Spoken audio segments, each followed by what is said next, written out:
I want to go a little bit out of order just based on folks that have signed up to speak.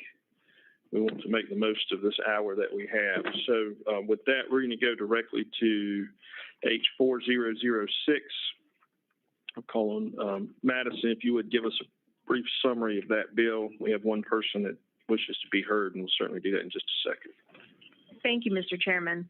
This bill would extend the provisions of last session's amendment to Code Section 61.4.15.15 is found in S993. S993 allowed breweries to increase the maximum amount of beer that may be sold to an individual per day for off-premises consumption to the equivalent of 576 ounces in total from the equivalent of 288 ounces in total.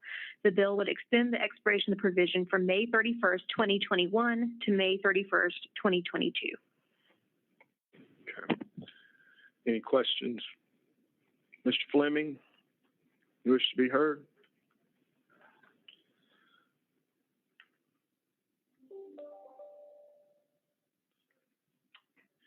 Mr. Fleming, why you come up? Do you remember that time when we were at Wofford and I appeared before you in front of a panel like this when you were chair of the Judicial Conduct Commission? Just remind you of that for you. I do remember that, Mr. Chairman. And I appreciate you, Mr. Chairman, having me, allowing me to speak first. And for those that don't know me, thank you, committee members, for allowing me to speak. My name is Pierce Fleming. I serve as the president of the South Carolina Brewers Guild. I'll make this short and sweet. I rise in support of H.4006 and appreciate the provision being passed last year and appreciate the consideration for being pushed out another year for us. It has certainly been helpful to small brewers and brew clubs, which now number over 100 businesses in this state. And over 5,000 jobs with an annual economic impact of nearly $1 billion. So it certainly has been helpful for us as we have weathered the major storm of the pandemic and now come out the other end and look toward light at the end of the tunnel here this year and into next. So certainly appreciate your consideration. Want to thank also our wholesaler and retailer partners, as well as the other stakeholders that have all been involved in and support this provision passing. And again, thank you for your consideration and Representative Smith for pushing it forward. All right, thank you. Any questions? So I understand it, this basically just allows the same limit to be extended one more year. Yes, sir. Right, exactly. Anything from anybody? Anybody else here that wishes to be heard on this bill? All right, with that, Chair will entertain a motion. Thank you. Favorable report moved and seconded. All those in favor signify by saying aye. Any opposed? The ayes have it. H.4006 will be reported favorably to the full committee. All right. Next, I'm going to take up H.3772. I know there are several of you that have signed up to speak on both the remaining bills on our agenda. Our hope is that we can move one bill forward that may accomplish the goals of both. So if you want to speak to both when you come up, that's fine. Ms. Falk, do you want to give us a brief summary of 3772? Thank you, Mr. Chairman. Section 1 of the bill would establish the findings of the General Assembly. Section 2 would add new definitions. Section 3 would authorize retail dealers to deliver sealed packages of beer and wine for personal consumption and would authorize the retailers to themselves deliver such beer and wine upon payment of a fee and proof of alcohol liability insurance of at least $1 million. Delivery would be prohibited at certain locations that include churches, schools, university campuses, and within premises of on-premises retailers. The license providing for such delivery capabilities would be a biennial license that would be granted if the applicant satisfies certain conditions. The bill would also provide that each individual who delivers must be at least 21 years old, must not have a felony conviction within the last 10 years, must undergo certification training. The bill would further empower retail dealers to market, receive, and process orders for beer and wine using electronic means from a third party. Orders would be required to be fulfilled through on-site inventory and would also be subject to strict requirements, including no more than 576 ounces of beer plus 9 liters of wine that may be delivered to any recipient per day. Delivery may not occur to an address outside of the licensed premises zip code or a contiguous zip code, and delivery may only occur inside the hours during which sales and consumption are lawful. In order to receive delivery, the recipient would be required to present a valid photo ID, provide a signature, be at least 21 years of age, and not be intoxicated. The bill would also empower the Department of Revenue to impose a monetary penalty upon a retail dealer or delivery service for noncompliance with the section instead of a license suspension or revocation. Section 3 would contain a severability clause. Section 4 would contain an effective date, and this bill is almost identical to S-524. Any questions before we take testimony from Charles? Just wondering why we would not place a license on the line if somebody goes into a retail store and buys and they're underage or whatever, the license is on the line. So why wouldn't that apply at home?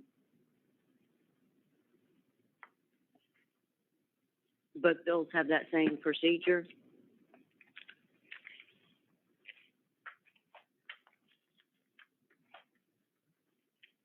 I don't think it speaks to it in the other bill, but somebody can probably enlighten us as to that when they come up.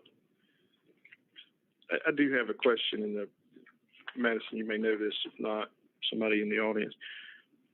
To the point the Senator from Charleston just made, are the delivery services required to get a license? Is that a new license? Mm-hmm. Yes, Mr. Chairman. In essence, this would be a new type of license that would empower the delivery of it. Okay. And along those lines,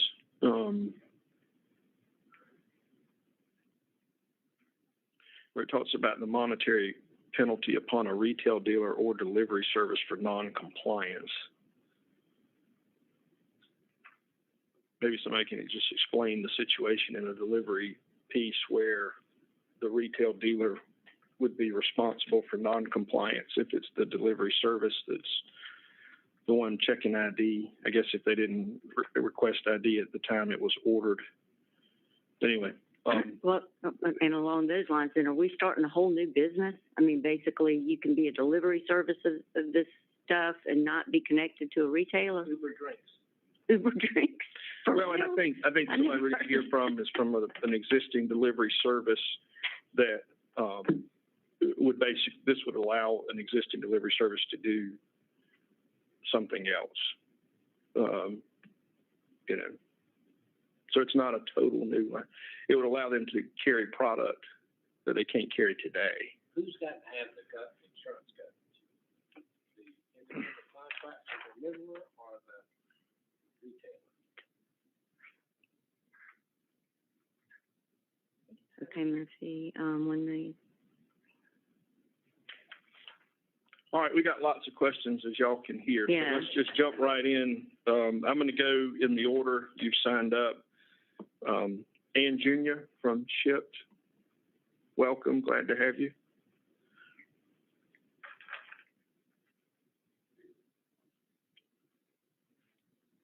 Good morning. Good morning.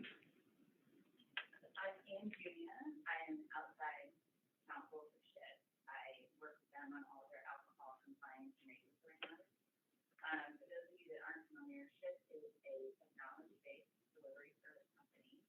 They are based in Birmingham, Alabama. They've been operating since 2014, and their goal was to provide convenient and safe home delivery of everyday essential groceries to consumers. When I was hired in 2017, they asked me one question. You as alcohol counsel, can you tell us where we can legally deliver alcohol in the 50 states? They're a socially responsible company. They want to do everything legally, compliantly. we took a look at these laws, and what's really interesting about South Carolina is that the code is actually silent on this. But if you take a very in-depth analysis of the current code, there's a strong argument in favor supporting the fact that, I would argue that it is legally permissible today to do alcohol delivery here. But Shipt doesn't like to operate that way. And if they're going to come into a market, they welcome regulation, and they wanted to do this right, and they did not want to start operating and then invite other companies that might be less socially responsible into the market. So they wanted to address this legislatively. We've been working since January of 2020 with every industry member, stakeholder that would like, a say in this matter. I think you guys all know that getting alcohol consensus is pretty impossible. But I'd like to say that, where we've come today is a really good, what's before you today is a very comprehensive piece of legislation. It touches on a number of issues that would absolutely require and that any company operating in this market would be safe, compliant, and held to the same high standards. So to answer some of those questions, this does create a new license category for a third-party company like Shipt. An important distinction is that Shipt and companies similar to Shipt, they don't sell alcohol. They do not have a license to sell, but in South Carolina, the way this is written, they are required to go to the department, fill out a very similar application and background check that any retailer that does sell would have to do, because they are submitting themselves to the oversight and the enforcement of the department for this, because they are part of the chain of custody with this product. But if a consumer orders, just so you kind of know how the process goes, you're going online, you're going to select your retailer. You say, I'm going to put my grocery cart together, and I would like to include 6-pack of beer and a bottle of wine with my groceries. That purchase for the alcohol is between you as the consumer and the retailer. Shipt does not touch that money. They don't touch the pricing, because again, they don't have a license to sell. But they are providing this service because this is what consumers want these days. This is, especially in the last year, I think we can all agree, this is no longer just a matter of convenience. I mean, delivery of home goods can actually be viewed as a matter of public health and safety, especially during the time of pandemic. So these safeguards in place allow a third-party company to come in. There's a clear chain of custody from the ordering consumer to the retail store that sells it, from the retail store to the doorstep or whatever address it's delivered. And then there is an actual record, and you have to maintain these records for 3 years of who signed for this alcohol. Was the ID verified? They have software that actually verifies this ID. So arguably, this is a safer transaction than a transaction on a retail premises, because you have records that are stored in encrypted lines of code that if 3 years later the department wants to come back and wants to know what happened on November 18th with this particular sale, a company like Shipt, they can produce those records. So they are held accountable just as a retailer would be held accountable. And the way this law is written, it was very important to the industry that there be liability spread among the actors in this process. And this is written in a way that allows the department to issue violations to whomever may have been a part of the process.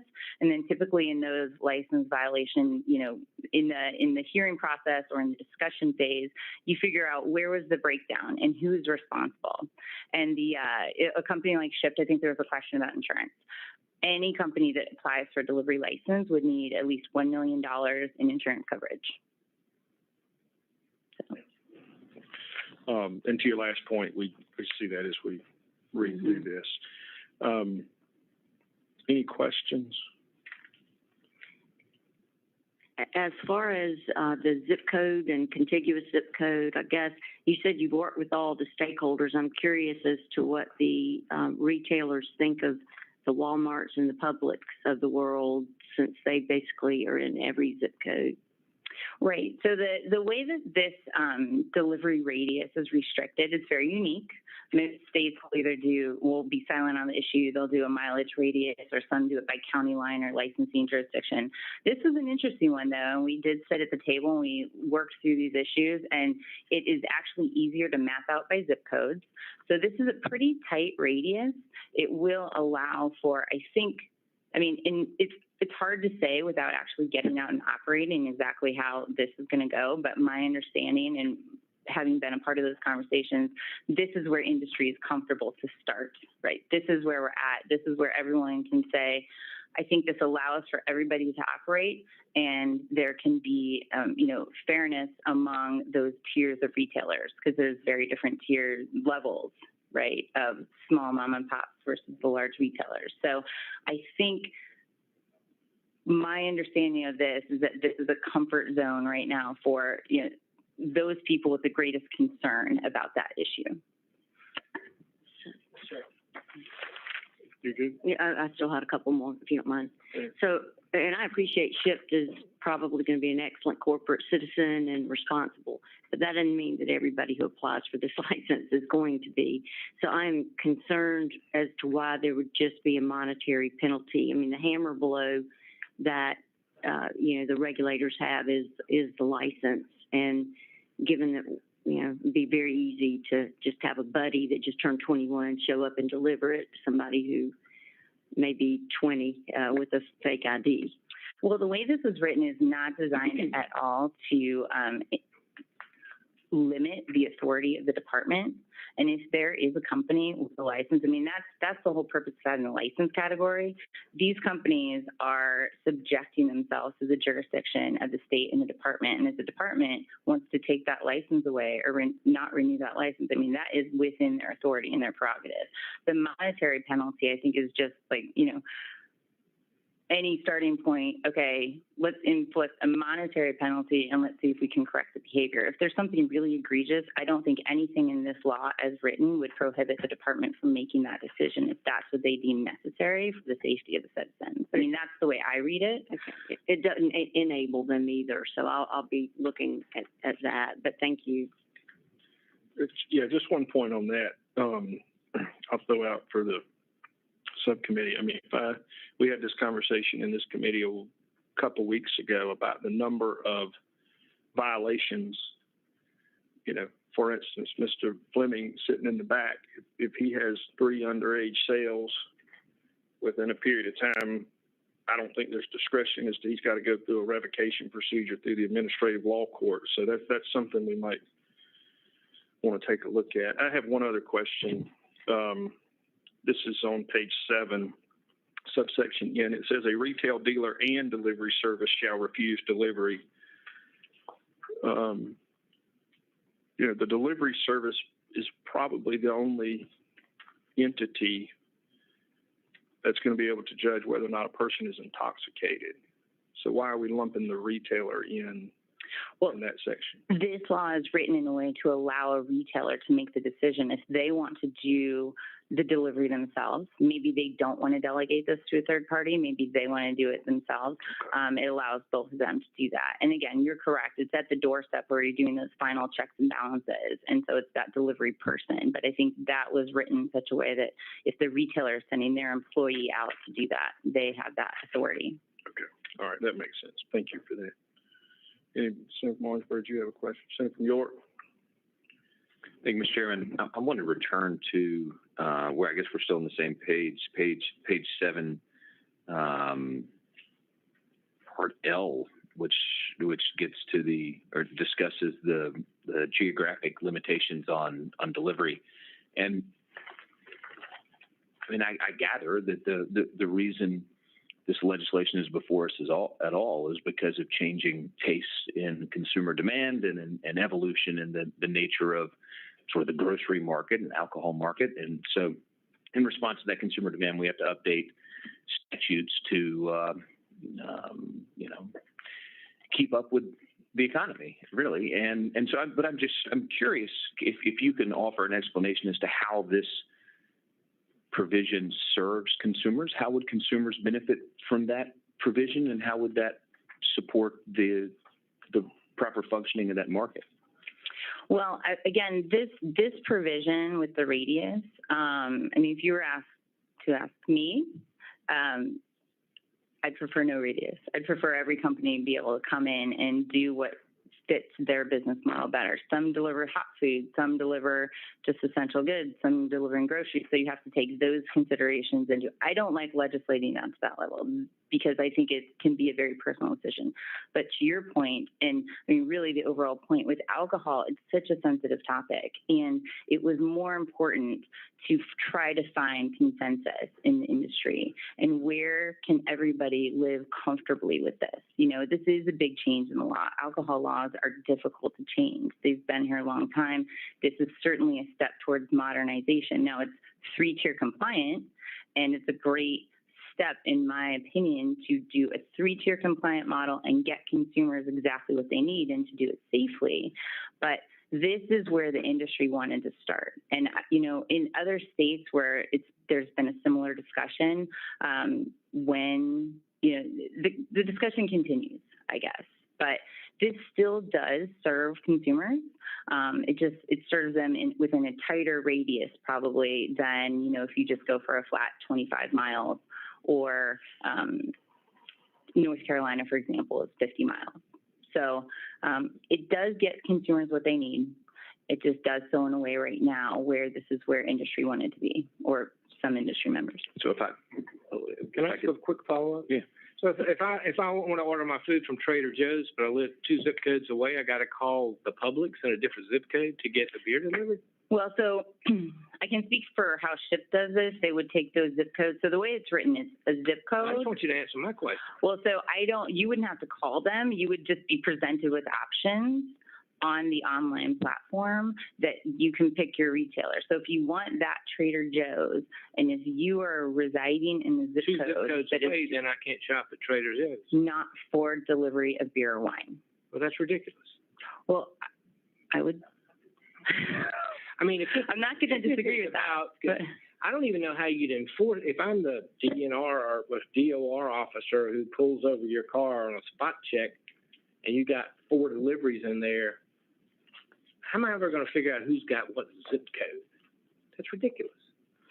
Well, I think it is a difficult thing to enforce. I mean, there's no question about that. It's a difficult thing to map in from a company perspective. It makes getting to market more difficult. There's no question, because before a legally compliant company wants to come into market, they're going to have to geofence this in.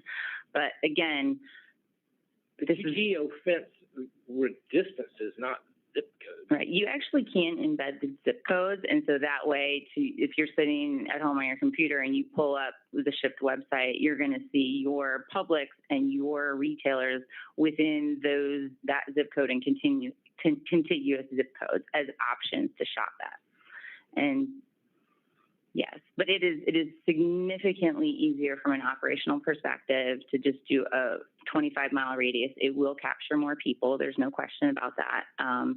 So you could shop at that Trader Joe's. Okay. Sure.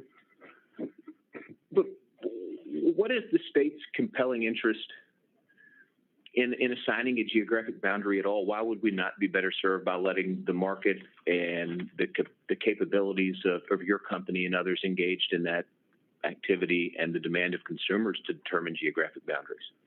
Well, to be fair, I don't think I'm in the best position to answer that question, because I come to the table certainly with my lawyer hat on, but also with my business hat on. And I think my preference is always to allow for businesses to work out their relationships the way that suits the market best. That said, the state, alcohol is highly regulated. I know that there, are a number of statutes that are always designed to protect certain retailers over other retailers. There are, 3 different tiers of the industry. So there are a lot of moving parts in the alcohol code that the state has spoken. So that's, again, I don't think I'm the best person to speak to what the state wants in this regard. I just wondered if you could define some public benefit that would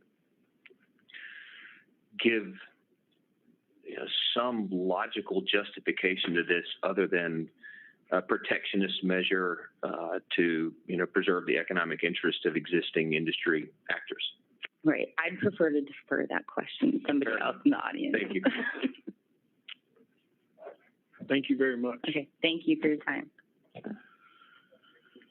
Brian Flynn? Good morning, sir.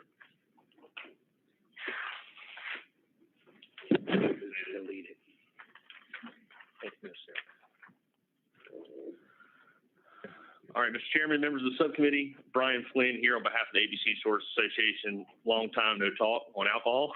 Yeah. I'm here to talk about three important issues on behalf of the ABC stores. Really, so I know there's curbside and there's delivery. I'm going to really talk about delivery, but some of this will be applicable to the curbside piece. So obviously, a big reason why we're here today is because of technology and consumer demand. You know, people want what they want. They want to order on their phone. They want to have it delivered to their house. They want that convenience. Our association feels strongly that consumers don't make a delineation between beer and wine and liquor. And so we would respectfully ask that liquor be added to curbside and delivery. There are many protections in this bill that would prevent underage and the misuse of alcohol. This would include, you know, age verification, prohibiting deliveries to college dormitories, even playgrounds. And from a law enforcement perspective, there's really no difference in monitoring a beer and wine transaction versus a liquor transaction. So we would respectfully ask that liquor be added to curbside and delivery. A second point that's important to our association is quantity limitations. Right now in the delivery bill, you're only allowed to order up to 2 cases of beer and a case of wine per person per day at their residence. You know, this makes sense if you want to add a bottle of wine or a 6-pack of beer to your grocery store order. But for a lot of our customers, they shop at our stores because they want access to select or high-end brands. They want to be able to do bulk purchases for parties, weddings, catered events, that sort of thing.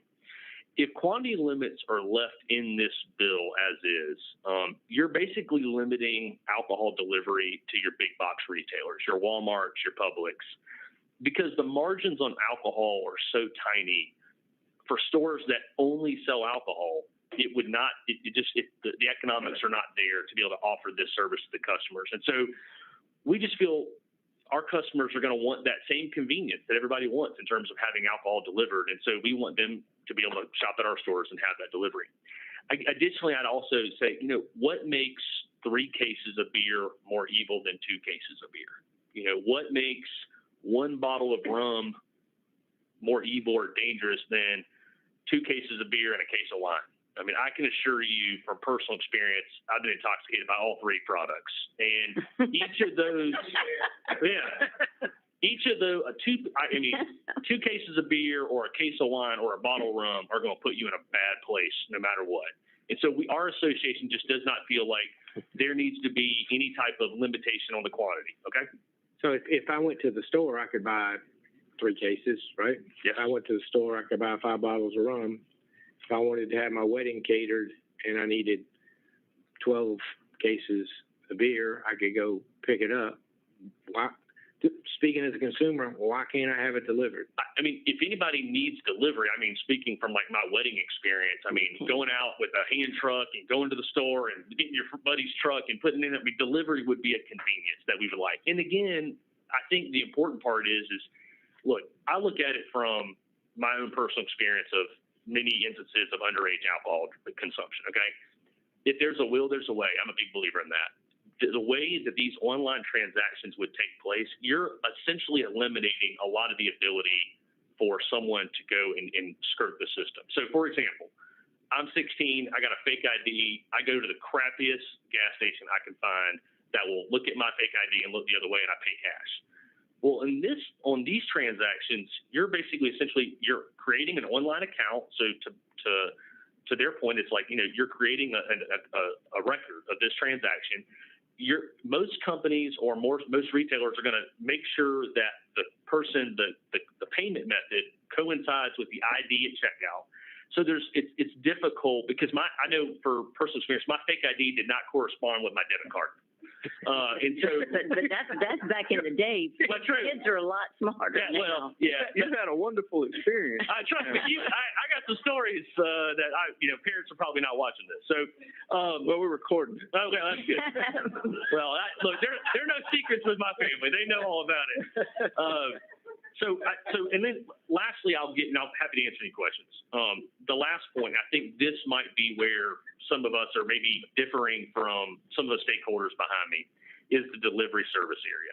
Right now, the delivery bill as it is contiguous zip codes, or you're from your retailer and then contiguous zip codes around where that sale takes place. Look, we like that language. We like it because we feel like the customer gets served. It limits the amount. So our concern here is that a big Amazon is going to come up here with a 50-mile radius and locate in Greenville, Columbia, and Charleston, and they will essentially be able to deliver statewide. And I know some of you are going to say, "Oh, that's protectionist," and that's But here's the thing: we all look at, we go down our main streets and go, "Where did all the small businesses go?"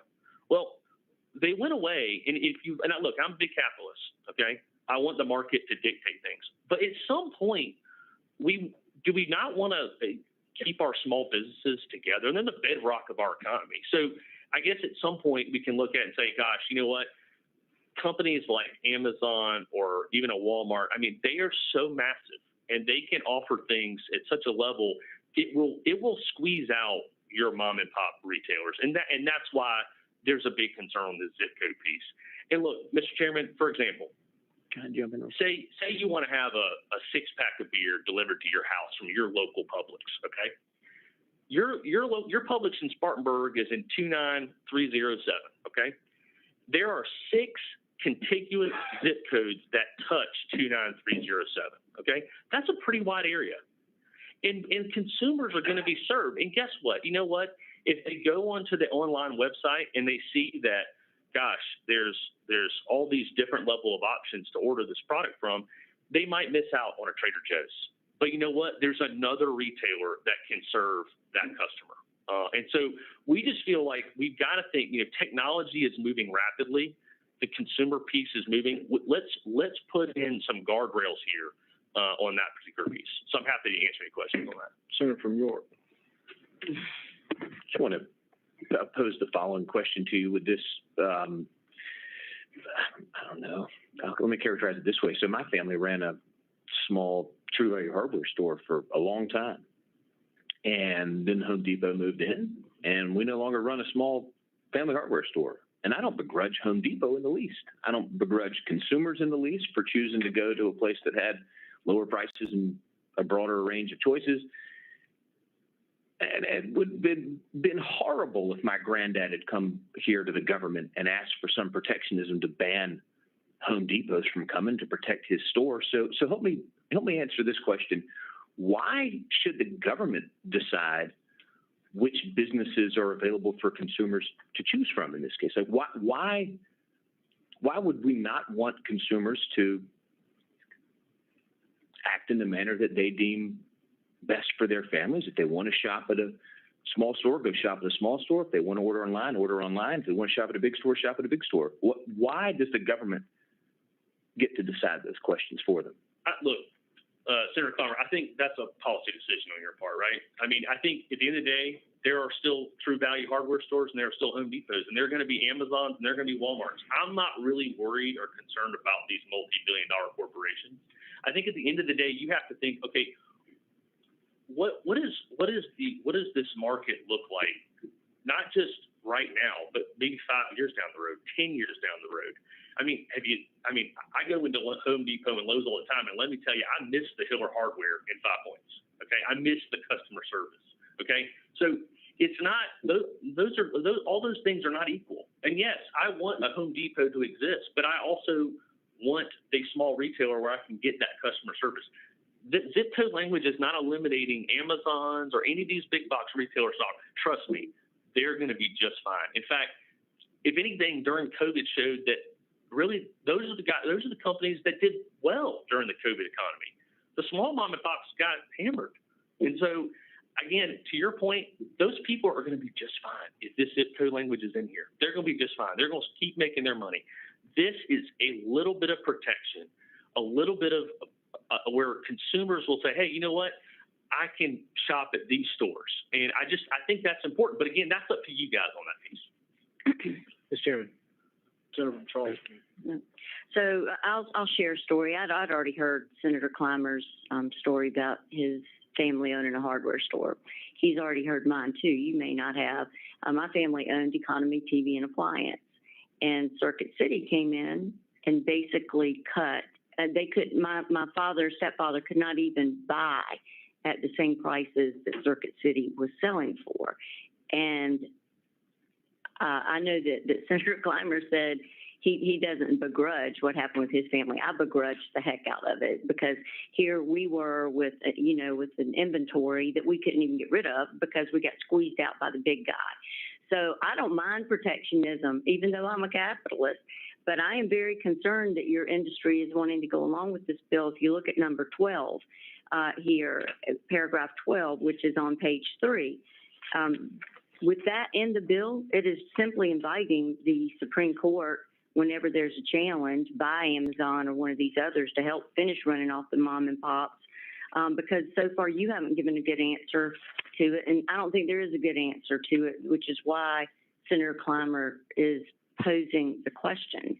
But I assume your industry has taken all of this into account.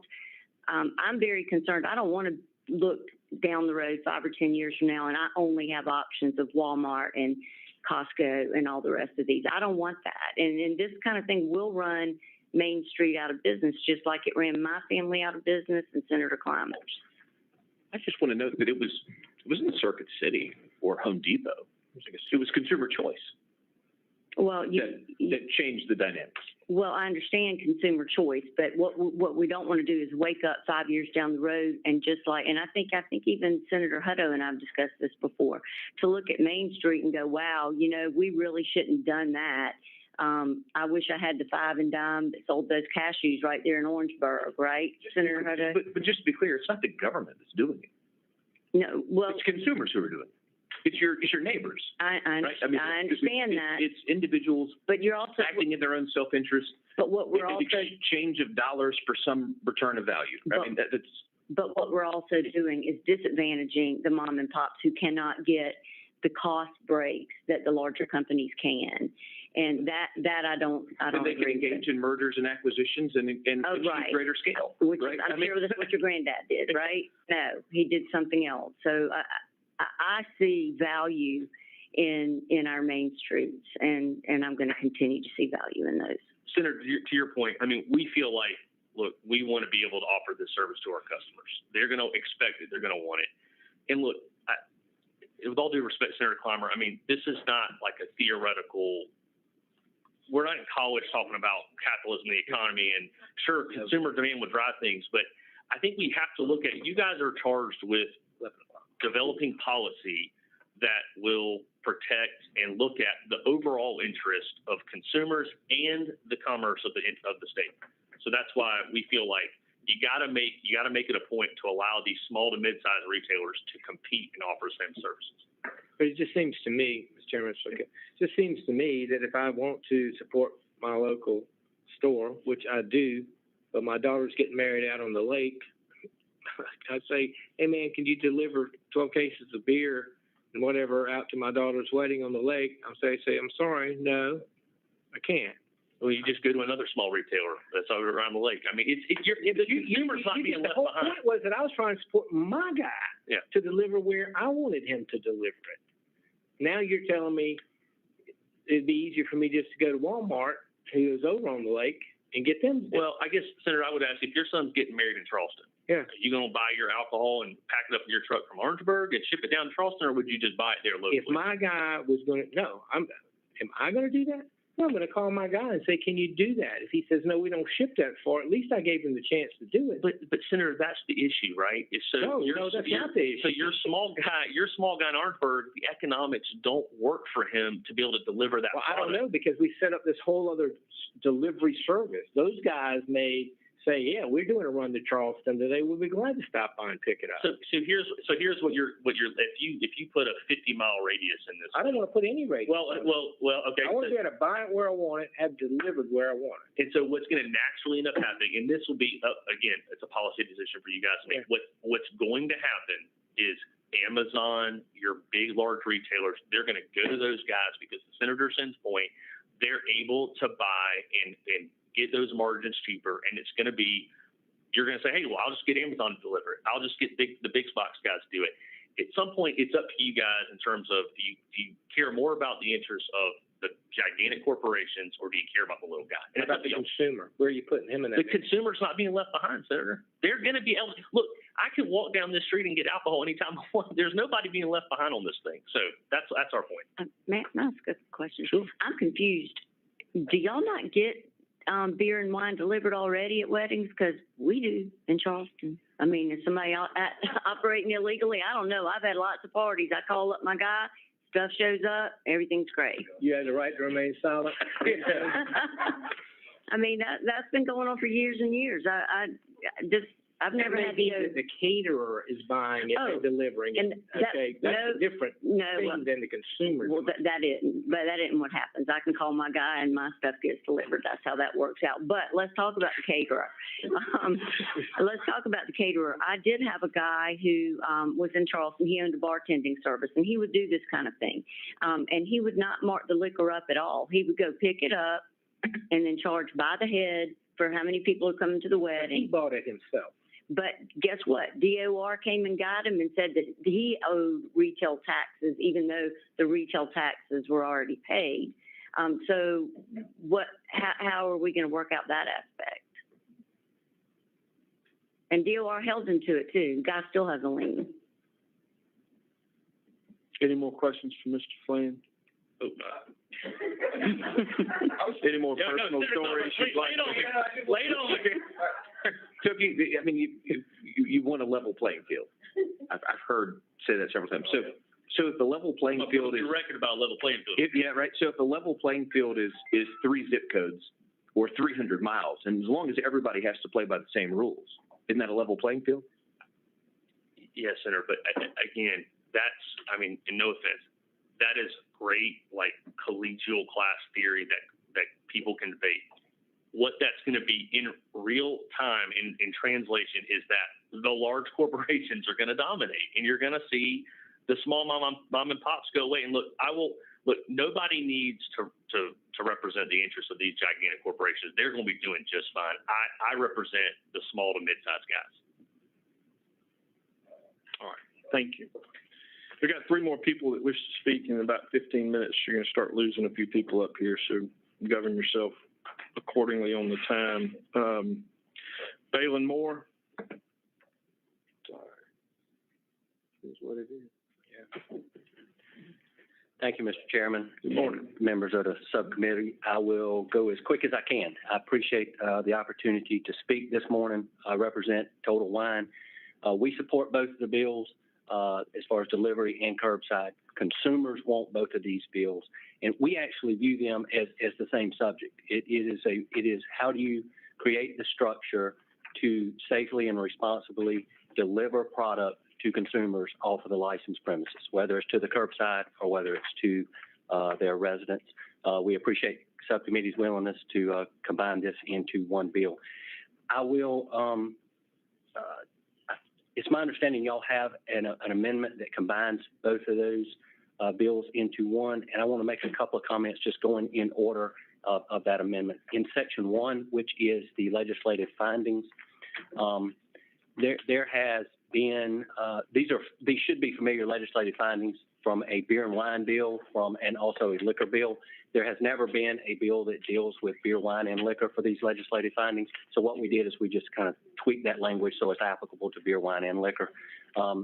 It's my understanding that the wine and spirits wholesalers have a couple of tweaks to those provisions. I've talked with Elizabeth this morning about them. I view them as technical. Nobody else out here has seen them, I don't think. So if y'all would give us the latitude to just run that by everybody else and then just give it to staff, if that would be appropriate. That way I don't take up time going through 3 or 4 technical changes. The next item that I would mention is in Section 4, which authorizes the delivery of beer and wine. We support the first 2 points that the ABCs raised with respect to adding liquor and deleting the volume restrictions for the reasons that Brian stated. The third point that he raised regarding zip code, which has taken up a lot of the subcommittee's time discussing this morning, we do not support the zip code restriction. We think consumers always make the right choice, but we understand that this is a delicate matter. We're willing to try to work through some restrictions. We would just ask that you please, restrict, don't strangle. A zip code or a contiguous zip code in many areas is a very, very small area, and we would ask if you could entertain some discussion around a mileage. We would appreciate that. The other point that I wanted to make about the issue of zip codes is my understanding that the beer wholesalers also support the issue of zip codes. Obviously, this amendment is applicable to beer, wine, and liquor. Beer wholesalers deal with beer, not wine and liquor. And the second point is that this is a consumer issue. This is a retailer issue. The beer has already passed through the 3-tier system. So whether it's delivered in a zip code or to the curb or 100 miles, beer wholesalers have already undertook their responsibilities and obligations with respect to the 3-tier system. So I respect their opinion, but I don't understand it, I guess is the point that I would want to make. The next point that I would make is Section 5 of the amendment, which would add curbside delivery of liquor. The language simply takes the curbside delivery of beer and wine, changes beer and wine to liquor so that it authorized liquor curbside delivery. There is one substantive change, and that is that it would authorize curbside delivery for off-premise retailers, not on-premise retailers. Curbside delivery for beer and wine in the language is authorized for both on-premise and off-premise restaurants. But the curbside delivery of liquor, as drafted, is authorized for off-premise retailers. One point that I wanted to make. The next point that I would make is in Section 6. This is language that would authorize the delivery of liquor. Same point that was made on curbside for liquor. It's authorized for off-premise, not on-premise. And there are also a couple of statutory references that need to be tweaked from the statutory references in beer and wine. May I stop him right there? Can I just stop you right there? Yes, you may want to give us a bullet point list because we have 2 different amendments up here, and I'm not following. When you say Section 5, I get to 5 and it's not the same. Sorry. So maybe we're going to need something. I won't remember everything you're saying. It's the bottom line by the time I sit down. So just put something in writing. Mhm. Yes, ma'am. Yeah. Absolutely. Everybody, all And- stakeholders. For the subcommittee, staff is explaining that the First Amendment, which is 001, is a combination of the 2 bills with a mileage restriction. The Second Amendment, document 002, is a combination of the 2 bills with zip code restriction. Okay. What you're saying is not what the retailers that I've spoken with have said was the stakeholder agreement. So I'm just a little concerned. I mean, I got a bunch of texts last week saying, okay, we're in agreement, blah, blah, blah. And I tend to like it when stakeholders get an agreement. But what you're proposing is not what I understood the agreement to be. Did they realize, do they know that you're wanting to change things up? I guess I would, can you help me with exactly what? You want a mileage versus the whole zip code thing? They're very well aware of that. Yes, ma'am. Okay. I didn't mean to cut you off. Yeah, there was, I was just going to make the point in Section 6, there was That language is simply taking the language relating to delivery of beer and wine and making it applicable to liquor and codified it in Chapter 6. There are some statutory references in subsections C and E that are relevant to beer and wine that need to be changed so they are relevant to liquor in Chapter 6. Again, talked with Elizabeth this morning with the wine and spirits wholesalers, and if y'all would give us the latitude to just tweak that language so those references make sense, then we could report back to staff. Mr. Chairman. Yes, sir. So basically what you're saying is that you're in favor of the bill. There might need some tweaks between beer and wine and liquor that both parties need a chance to look at. But really, ultimately, what we need to decide is whether we're going to restrict mileage, have mileage, or do zip codes. Other than that, you're pretty much supportive of the bill? Yes, and I think that's as I understood it, is the position of most folks. I mean, I think the zip code or mileage issue or no restriction is the issue that. The chairman's point is we're going to run out of time. There's no major problem other than we got to make a decision about either zip codes, mileage, or not. Yes, sir. Okay. Thank you. Okay. All right. Anything, Mr. Moore? All right. Thank you, sir. Mr. Boozer,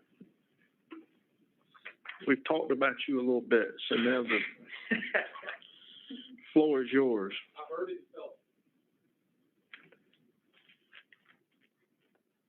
Thank you, Mr. Chairman and members of the subcommittee. Obviously, my name is Lance Boozer, and I'm the Executive Director of South Carolina Beer Wholesalers. And as always, I'm proud to be here on behalf of our locally owned, family-owned, independent beer distributors, as well as the more than 2,500 men and women we employ across the state. And I'll touch on a couple of things. I heard it just said from Balin that the beer wholesalers just deliver beer. That is not the only thing that we just do. We actually do beer and liquor as well with the changing taste of consumers. So we're in all three products. Let me just say this. We have not seen any of the amendments that have been handed up. We have not been aware of any discussions until I think probably yesterday about what may have been occurring. But what I can tell you that we have been aware of is for almost 2 years, we've been involved with discussions with the bill sponsors on the House side, with Representative Bernstein we've met and sat down with, as well as SHIP, who's the proponent of this bill. We call this the SHIP bill, and Lisa Sweatman. And let me just say they've been fantastic to work with and have listened to our concerns about the bill throughout this process. And what this represents is not only issues that we think help the bill and clarify the bill and make enforcement possible, but also help some other stakeholders. And it also really helped shape, as Brian Flynn was referring to, kind of the future of the alcohol landscape in South Carolina. And we think the bill as written is the way that the bill should read, not a last minute change here at the last moment. So let me just say this. I know the zip codes is the big piece, so I'll just touch on that briefly. And Senator Clymer, I know you mentioned Home Depot, and I think anytime we think about alcohol, you got to remember this is alcohol. This is not Home Depot selling hammers or selling nails. We're talking about alcohol. If we're truly talking about a free market in the alcohol world, should we have age restrictions of 21 to buy alcohol? We should just let the market do what the market wants and have children drinking alcohol. That would be a true free market. Well, we're not going to do that. I know we're not going to do that, but that's an extreme argument that I'm just using to illustrate our position. That gets you nowhere. So I'll move on and talk about. Hone in on the zip code. I'll talk about the zip code. Because I'm honing in on 1030. Let me talk about the zip code. So there's really two benefits of the zip codes. You're looking at an enforcement benefit, and I'll certainly defer to SLED and law enforcement on that. But you're also looking at a planning for the future and maintaining an orderly market, which is what is required in the alcohol world. So one, you're ensuring local enforcement for underage drinking and bad actors who are going to get into this delivery game. This, unfortunately, is not a bill that's going to be limited to only shipped. They are great stewards of home delivery. They're going to do just fine. But you're probably going to have Billy Bob's liquor delivery service who gets in the mix. They may not be such great stewards. I think the zip codes tightens this down and allows local law enforcement to enforce these laws locally. Ask you a question about that. Sure. This is interesting. I point this out. My wife loves Publix in Duncan, South Carolina. Okay. 2 zip codes from me. Ship comes to my house more than I do this time of year. The police in Duncan are the Spartanburg County Sheriff's Office. The police in 29301, which they would pass through the Spartanburg County Sheriff's Office. The police in Moore, South Carolina, 29369, where I was at, is Spartanburg County Sheriff's Office. So it's all the same law enforcement entity serving all those zip codes. Now I realize you got municipal level at some and all this other stuff, but I hear you, but I'm struggling with that. Well, and to the point earlier, and I think the senator from Orangeburg was asking the same thing, is, you know, why, if we're going to pass this and it's about convenience and what the market wants, I don't want to shop at two different places to add two things to my order. I just don't get that. Sure. Well, I think if you look at a 50-mile radius, I guess that's what's being proposed. And if you, I'm not even talking about 50 miles. I'm talking about 10 miles. I'm 10 miles from the store. You're always, because I'm two zip codes away. You're always going to have that problem. Whether it's a 10-mile radius, whether it's a 50-mile radius, there's always going to be that argument. Well, it's just across the street, but that's outside of the 50-mile radius or the 10-mile radius. So we're always going to be faced with that issue. We just think the zip code is the tightest way from an enforcement perspective, and also what I'm going to talk about from our perspective of why we think that there should be zip codes. So one, just as you were discussing with the mileage, zip code boundaries are permanent. They're based on population density. So some zip code boundaries are going to be pretty big when you have a really rural part of the state. You're going to have a big radius on that with the zip codes. Charleston's probably going to be a little bit tighter. You've got a much larger population, and that's the way those zip codes are designed.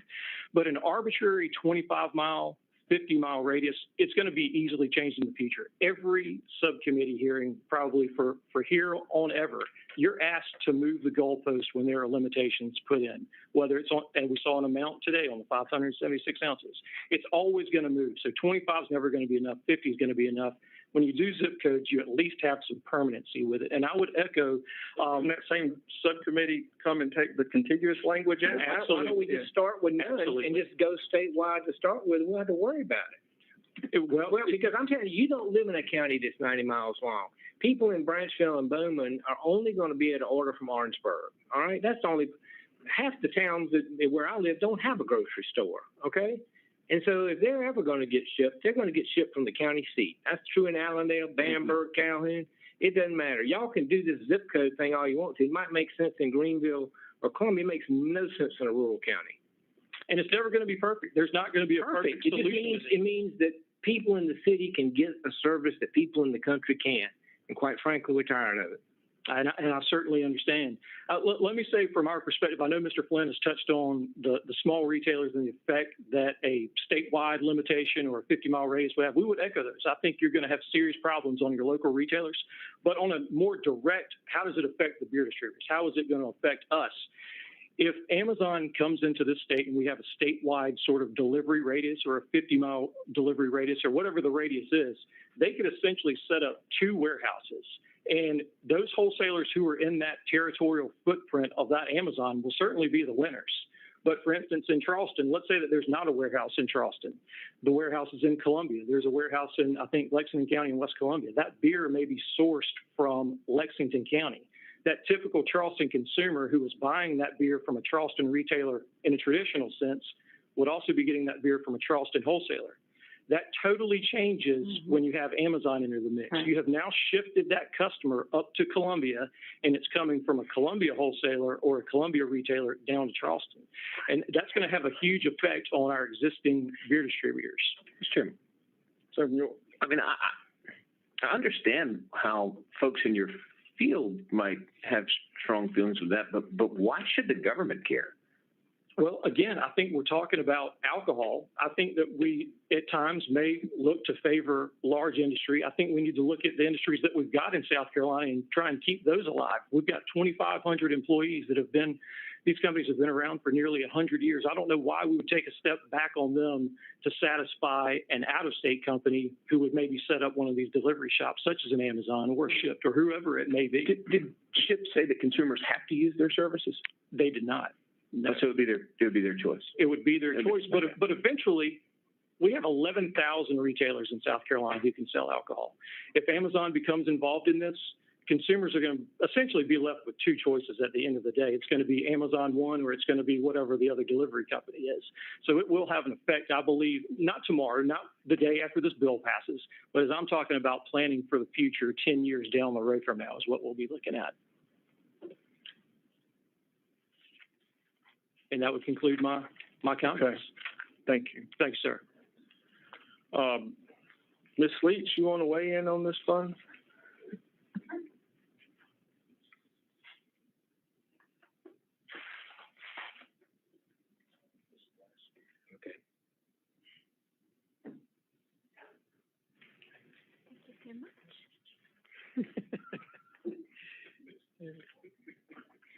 So good morning, Mr. Chairman, committee members. Rebecca Leach, Executive Director of the South Carolina Retail Association.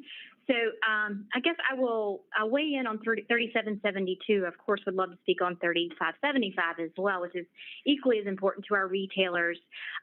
So we are in favor of alcohol delivery. We already, at several of our retailers, especially our grocers or those who sell essential home products, already offer home delivery services. So this would just be adding beer and wine to the cart. And I think it's something like 34 other states already allow this. So we would just be getting in line with others. So we definitely support it. We love the idea of a retailer being able to offer the service themselves if they would like, because again, as we mentioned earlier, this is an ever-changing, new idea. So we don't know down the road if a retailer may want to do this themselves, and we don't want to preclude smaller retailers from actually participating as well. And so, but a lot of us do use the likes of Shipt and have a great relationship. There's been much discussion about the zip code issue.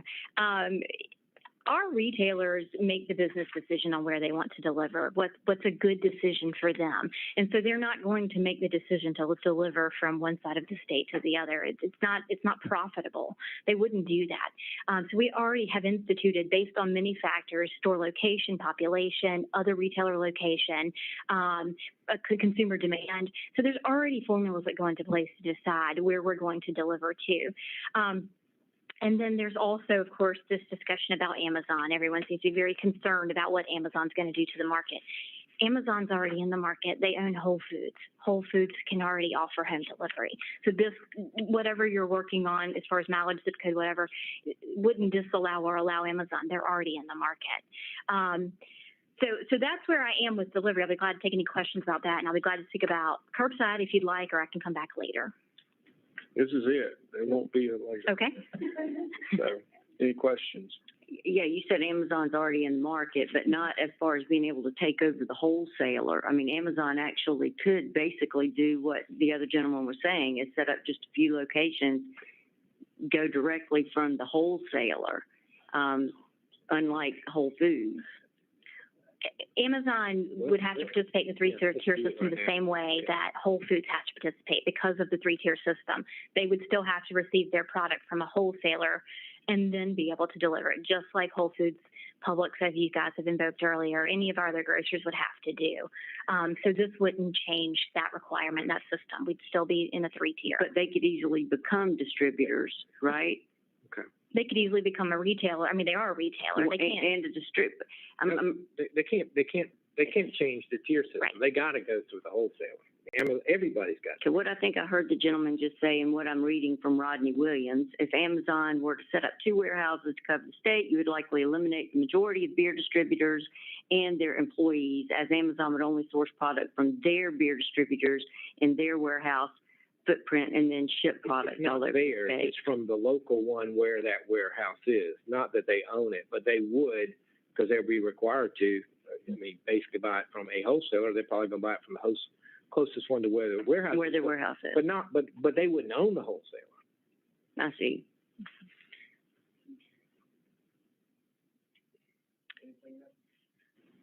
All right, so I'll jump on 3575 real quickly then, if I may. You're for it?